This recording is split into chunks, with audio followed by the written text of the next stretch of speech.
na dati. Duterte. Oh, daghan na kayo.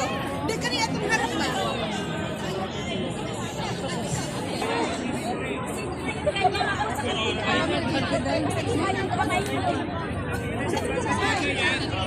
Gina. Uy! Okay, Miss Raleigh. Raleigh sa Italy. Milan. Natin ni partner.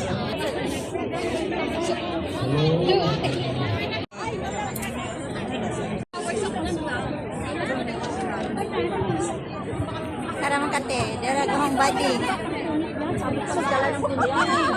Ako na yung sister niya. Ay, Josie. Ay! Si Tito Permi. Mo sa ating lahat. Milan, Italy. Since po, na ako ay nakasuporte ng 2016. Wag mo na. Ang aming mga kasamahan. Simula noong 2016, hindi ko po pinanghinayangan kung ano man po ang binitawan kong financial o effort o trabaho o dedikasyon. Dahil po nakita ko, ako po ay pumunta ng Davao 1990. Doon ko po napatunayan na ang Duterte po ay isang marangal at nararapat na maging isang Pangulo ng Pilipinas. Microphone daw. Gagawa natin ang paraan siguro yan. Pamamagitan ng Panginoon. Pagdalangin natin. Ako nga pala ko si Rolando Pasco na napag-utusan para sa bayan. May tudang dako. Hakbang may Stick isa. back. Oo, na ada. Milan, Italy. Yes. Sa mga sila po ang may responsibilidad at nagawa ng paraan. Mahina yung mic. Tipon-tipon ngayon dito. Sila po may nag-organize ng Malaki sa boses ng isa yung maliit. No, at maraming salamat sa lahat ng mga dumating. Nasaan mo, At boses? nag-iisa sa ating damdamin at ano sasabihin ng damdamin natin ito po sa ating alam ko po marami sa atin sa ngayon ay emotionally affected. Wala ka sa mga nakailan Nangyayari.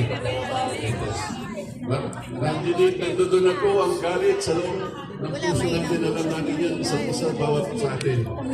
Kaya tayo meron pa magtitipon na ganito. Marami po siguro hindi pa maayos ang tulog. Ang unang pong anyos na matanda, ang 80 years old na matanda, halos ka rin nila. At hindi na nila muna binigyan ng due process. Isinagay sa aeroplano, dinala sa Netherlands, sa ICC. Nakakagalit po talaga. Pero Ang gaba, di magsaba! pero laban lang. Laban lang po tayo. Marami po tayo ngayon na nagsasabay-sabay sa mga ganitong pagtitipon, hindi lang po dito sa Milan, at sa ibang parte ng Italy, sa ibang parte ng bansa ng Europa. Okay. Sa ibang parte ng Europa, marami pong ngayon ay gumagawa ng ganito. Palagay ko ito ay mapapansin na ng kinaukulan na hindi dapat nila ginanon ang ating dating presidente. Duterte. Dahil po hindi naman natin mapagkakaila na nasa kabilang parte ay ayaw po na talaga nila yatang ibigay ang puwersa, ang power nila sa ano. Sapete che cos'è questo? È un monopasto. Ma com'è? Ay, may patalastas. Joke. Ano lang po yun? Publicita. Joke.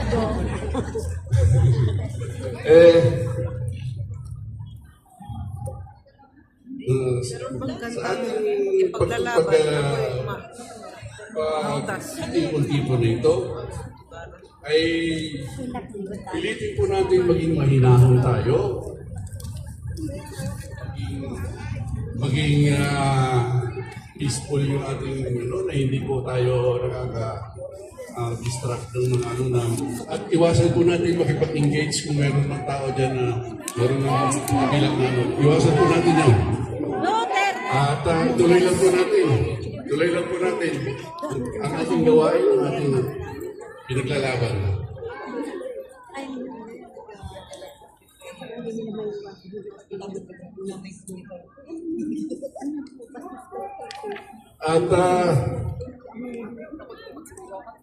At paalala lang po, huling-huli, bago po tayo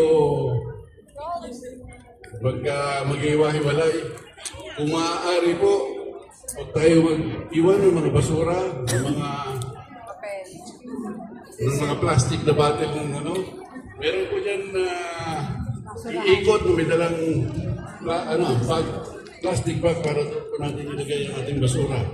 Para wala pong masabi sa atin na tayo mga katulad ng mga Pilipino, alam naman nila talaga tayo ay malinis.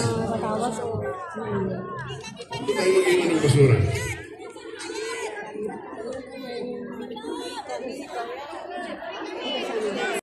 Ate Pres, Marilo Sarcon, para magsalita sa legasya ng ating dating Pangulo. Ako po ay katingin ng isiman. Akin pong karera bilang Marino, ay nasa kalagitnaan ng dating Pangulong Noynoy, at Tatay Digong. Naranasan ko po anong panahon na kay Siman, na presidente si Noynoy, Presidente Noynoy, usipin tayong laglagbala. Kapag kada ko kami isasampa ng barko, kung panunin ho namin ang aming mga maleta, talagang sagad. Narutin namin ng pelikula, plastic wrap, huwag lang kami matatalman. Nung matapos ang termino ni President Noynoy, bumalik ngayon to si Tatay Digong. Ay napakasarap po sumampa ng barko. Walang kabakabak. Alakalain ko naman kami naglalakad, tastok napakasarap po maging Pilipino ng panahon ni dating Pangulo.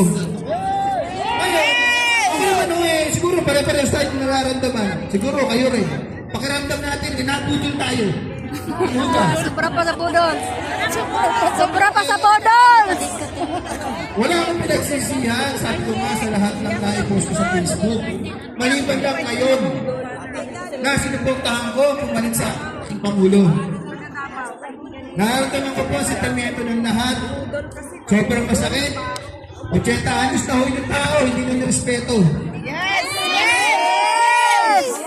Hindi ko naman ho alam ang due process na kanilang sinasabi, pero para sa akin ho, para pakawalan mo ang tao ng Pilipinas, ibigay mo sa ibang bansa, parang hindi ko huwata kaya tanggapin. Hindi ho ba? Sa loob pa kayo nakakita nakapunta ka sa ibang bansa. Bago ito ka pa lilitisin, hindi ho at kayang lunukin, hindi ho kayang tanggapin. Kaya ho siguro tayo dito para magbigay ng ating mga sentimento at suporta. Maraming salamat po bilang OFW sa Steli. Salamat po again!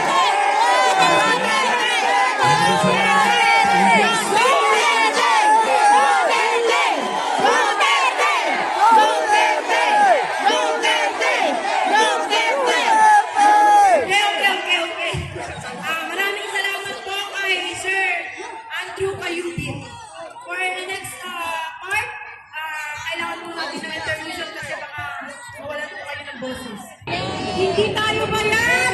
Hindi! Hindi ba Tatay Digong? Para to kay Bring Tatay. him home! Bring him home! Bring him home! Bring him home! Bring him home! Bring him home! Bring him home! We have another! Pinagpalit po natin ang ating mga sarili kasi ito ay next speaker po. Ako po si Alan Malisa. Kapil, mga Bisaya yan!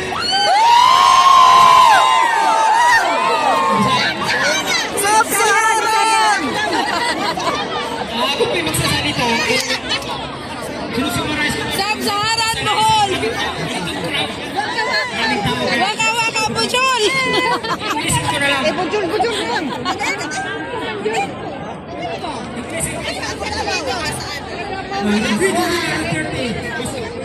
He never met me. He was not one for Clarence Smith. First of all, Count and ride. The international competitors wanted the Philippines to remain weak,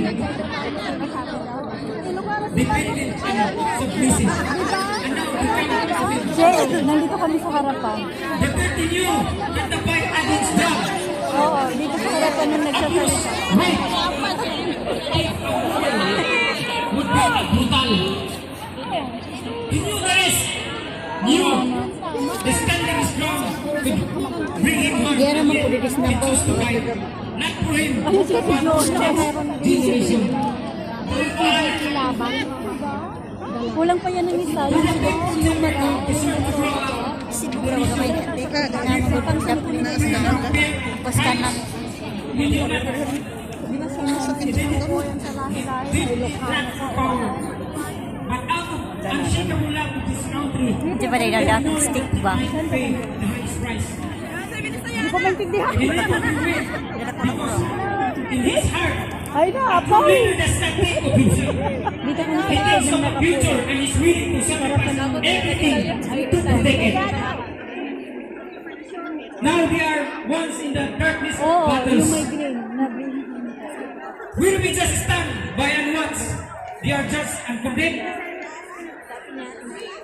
The brave people who give their hearts for this nation, who sacrifice for the Filipino people, Hindi naman sila we will fight alone. After all, they have done for us. Or we will stand with them just the one stood for us. I have asked all for you to pray and honor his sacrifice. Gusto mo palitan mo, He is palitan. old and stand for answer. May lag. One is may given the little nation the truly deserves before it is too late. Maraming salamat po.